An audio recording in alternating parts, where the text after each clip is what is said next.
Ya bir insan yemekle mutlu olmuyorsa neyle mutlu oluyor bilmiyorum. Bismillah.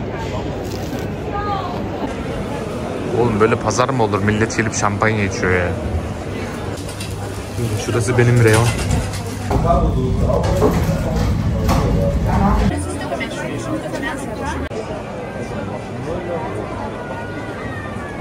Ne yapıyorsunuz? İyisiniz inşallah.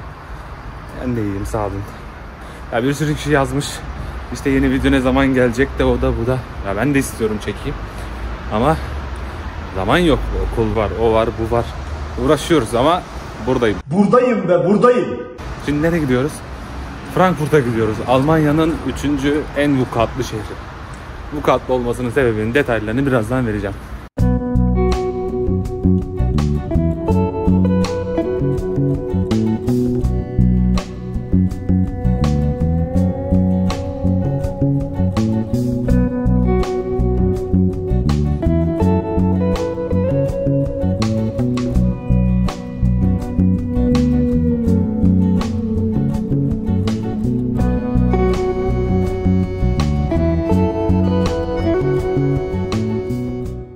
Şimdi Frankfurt'a geldik bir yarım saatlik yolculuğun ardından. Abi burası gerçekten kaosun başkenti. Yani buranın iyi yanı da çok, kötü yanı da çok. Niye öyle diyorum? Abi Bahnhof'tan çıkıyorsun tren istasyonundan. Ya öyle bir kötü koku geliyor ki orada yaşayan insanlardan dolayı herhalde. Yani evsizler sonuçta. Yani ama Bahnhof'un etrafında gerçekten çok ağır koku var ve bunu iliklerine kadar hissediyorsun abi gerçekten.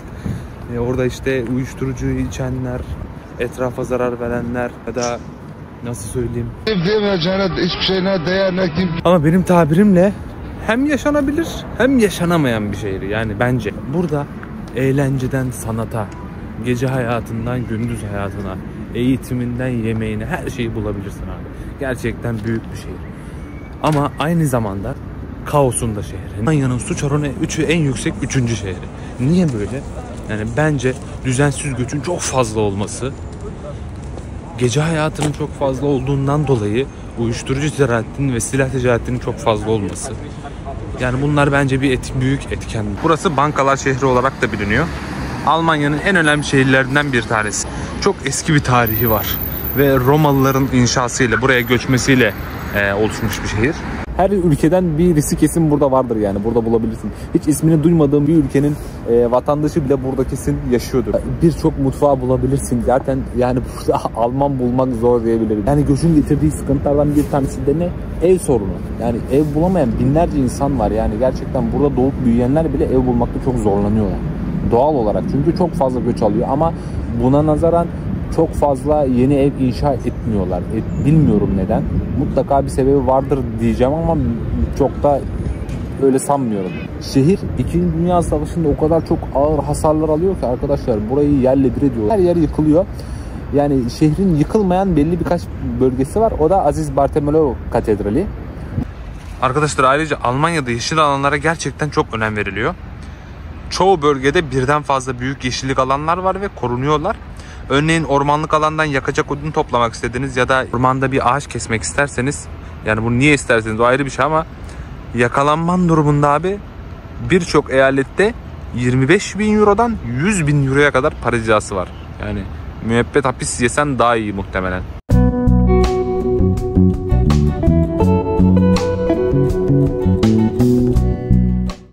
Abi şimdi ise eski opera binasına geldik. 1870'li yıllarda burası İtalyan Rönesans dönemine ithafen yapılmış. Ardından tabi opera binası olarak kullanılmış. Ancak 2. Dünya Savaşı'nda burası aslında yıkılmış.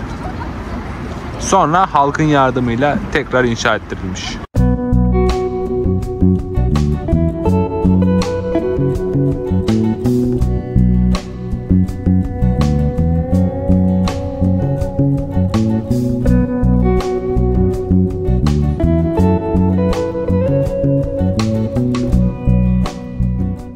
O kadar yürüdük ettik derken acıktık, şimdi bir yemek yiyelim. Bak buranın ismi The Different Kebap ama bence gerçekten çok farklı. Hadi gelin içeri göstereyim size.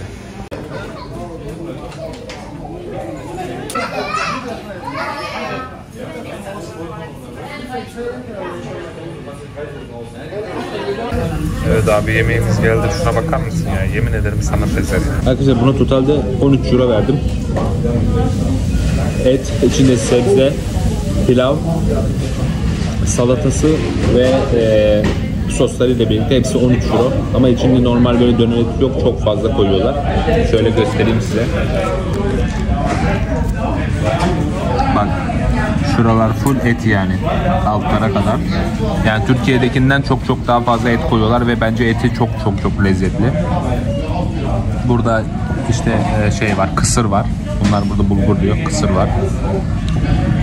Bana bismillah. Ya bu arada var ya, iyi ki yemek diye bir şey var ya. Ya bir insan yemekle mutlu olmuyorsa neyle mutlu oluyor bilmiyorum. Ama Allah yani aç olanlara da yardım etsin. Böyle göstereyim size.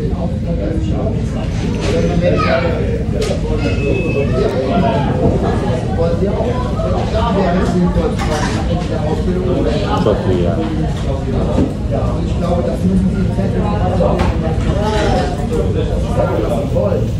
Et çok sulu, çok güzel, çok lezzetli. Oğlum mal mısın? Sapırdama ağzını yüzünü İşim böyle abi, ne yapayım? Çok şükür yedik içtik. Allah olmayanlara versin.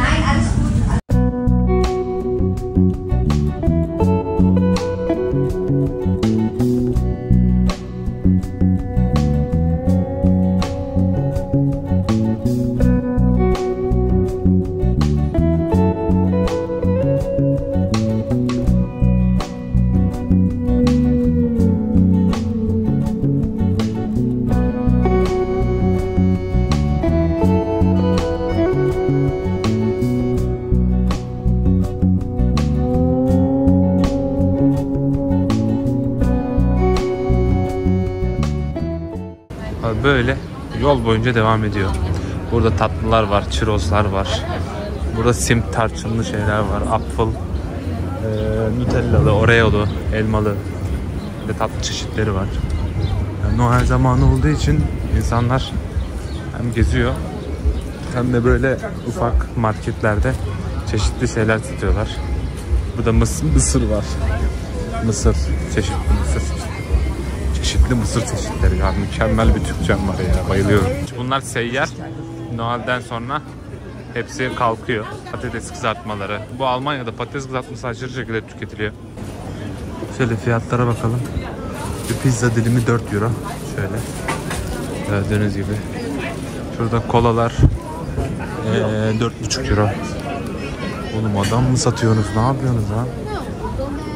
Bak burada pommes patates kızartmaları var. Soğan halkası ve XX large boyutu en büyüğü 15 euro. Şöyle hamburgerler var 12 euro. İnsanlar burada yiyorlar. Bereler var. Bereler 15 euro. Şöyle hediyelik çoraplar var aslında. Tanesi 10 euro. Burada yazıyor. Sarımsaklı, peynirli, sosisli, domatesli, pepperoni.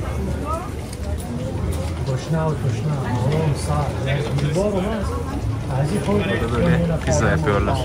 Şimdi Klein Markthalle'ye geldik. Burası bildiğim Türkiye'deki kapalı pazar yerleri gibi bir yer. Ama bu Alman pazarında şöyle bir farklılıklar da var. Burada insanlar gelip şampanyasını falan içiyor. İstiridye satılan bir pazar. Yani burası bizim bildiğimiz pazarlardan biraz daha farklı.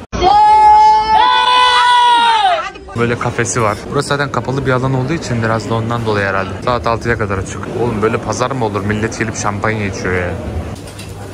Şurası benim reyon.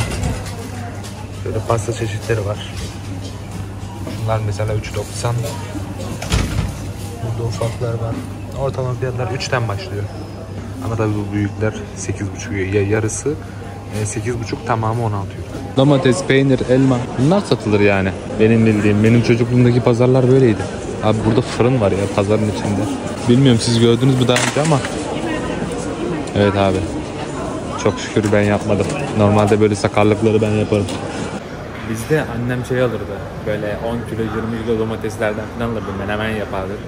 Böyle konservelere falan koyuyordu. Pazardan taşırdı. poşetlerle. Ne bileyim böyle salatası, biberi, ıvır zıvırı.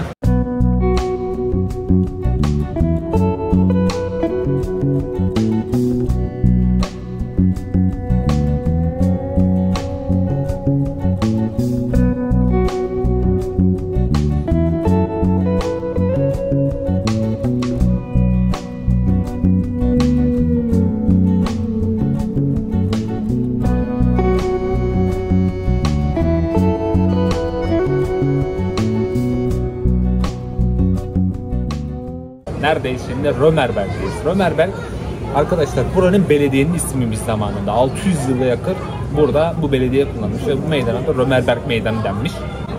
Burada arkadaşlar hep böyle pazar yerleri, işte etkinlikler, bayramlar vesaire bu meydanda yapılmış. Şimdi Noel zamanındayız, Weihnachten'dayız. Weihnachten marketleri de yine tabii ki doğal olarak buraya koyuldu. Burası trafiğe kapalı bir alan. Sadece yayalar için yapılmış. Ama manzara gerçekten çok güzel. Şu güzelim yerler için bombalanır mı yani? Hiç utanmadınız bombalarken. Allah'tan yine aslında uygun olarak yapılmış. Eski tarzını koruyor. Zaten eski fotoğraflarını da bulabilirsem buraya koyacağım. Yine aynı tarz evler. Şimdi ise arkadaşlar Aziz Bartolomeu Katedrali'ne geldik. Bartolomeu, doğru mu söylüyorum bilmiyorum ama. Şimdi kim bu Aziz Bartolomeu diye sorarsanız, Hristiyanlıkta kutsal 3 tane İncil var biliyorsunuz. Markus, Matta ve Luka. İncil'lere göre kendisi Hz. İsa Aleyhisselam'ın 12 havarisinden birisi. Ve adına bu katedral yaptırılmış. Mezopotamya, İran, Türkiye, Ermenistan ve Orta Doğu topraklarında bulunmuş ve misyonerlik yapmış. Yani Hristiyanlığı yaymış. Ermeni kralının erkek kardeşini Hristiyanlığa geçirmeyi başarmış. Dediğim gibi burası 2. Dünya Savaşı'nda yıkılmayan tek bina desem yeridir.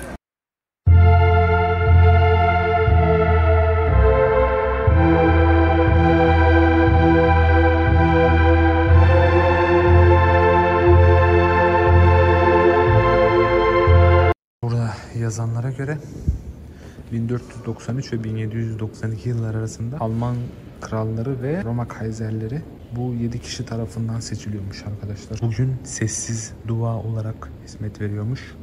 O yüzden sesli konuşmak istemiyorum. Burada Aziz Bartolomeus'un kutsal emanetleri de varmış ve 1000 yıldan beri buradaymış arkadaşlar. Yani 1000 yıldan beri bunlar buradaymış, Frankfurt'taki bu katedralin içinde.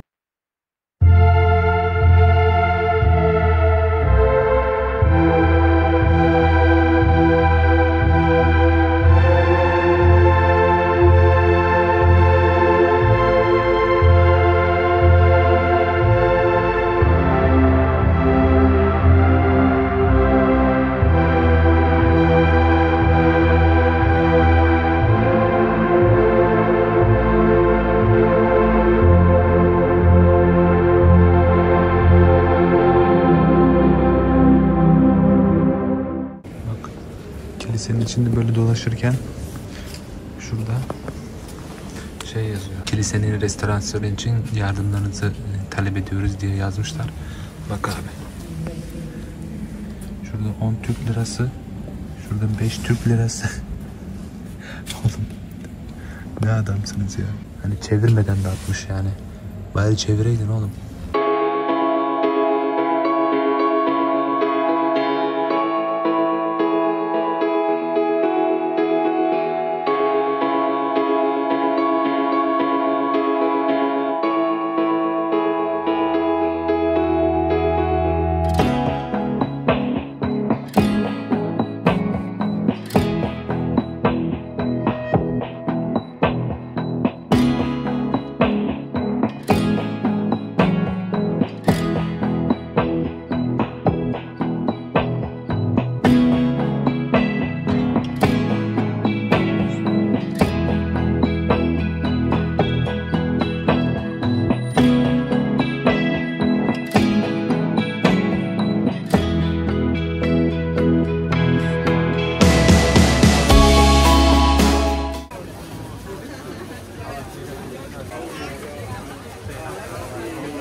Bak. Hava harbiden çok soğuk. Şimdi şöyle bir şey aldım. Bunun içinde patates var, yumurta, un ve tuz. Bunu kızartıyorlar. Burada çok önerdiler, bilmiyorum. Tadı güzeldir. Bakacağız. Şöyle. 3 tanesi böyle, 3 tanesi 7 euro. Yanında da şöyle sos veriyorlar. Ben bir sarımsak sosu ve şey aldım. Elma soslu. Elma sosu garip geldi bana. Neymiş bir bakacağız. Ama bu kadar sos çok ya. Burada Almanlar çok sos tüketiyorlar. Gerçekten. Bismillah.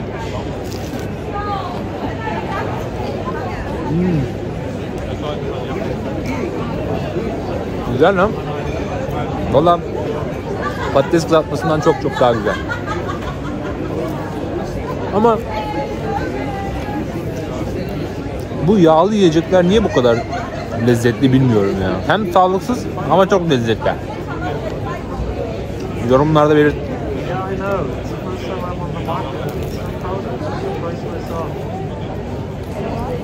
Böyle bir de elmalı sosundan bakayım.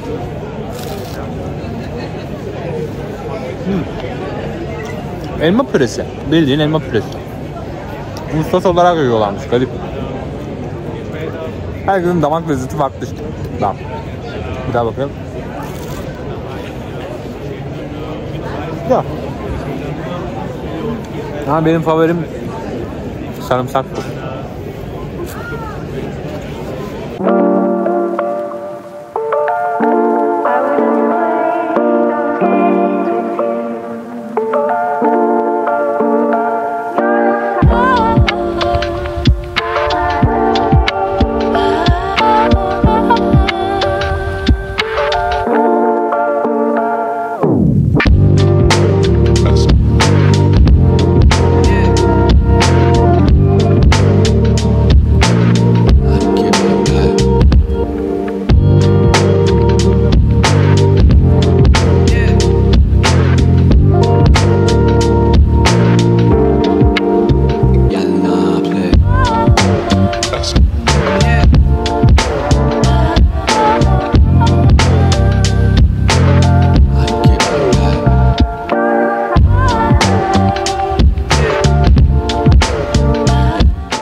Roma döneminde doğsaydım muhtemelen şu köle sınıfına ait olurdum ha. Yine bir bölümün daha sonuna geldik arkadaşlar. Umarım beğenmişsinizdir. Beğenmediyseniz lütfen yine de yorumlarda neden beğenmediğinizi lütfen belirtin. Yanlışlarımı görmek istiyorum. Birlikte gelişip birlikte büyüyelim. Yine yakın zamanda nasipse Hollanda'ya, İsviçre'ye ve Belçika'ya gideceğim. Yanımda olursanız çok sevinirim. Bunun için şuradan herhalde ya da şuradan abone olursanız ve videoyu da beğenirseniz çok sevinirim. Bir sonraki videoda görüşmek üzere. O zamana kadar hoşça kalın.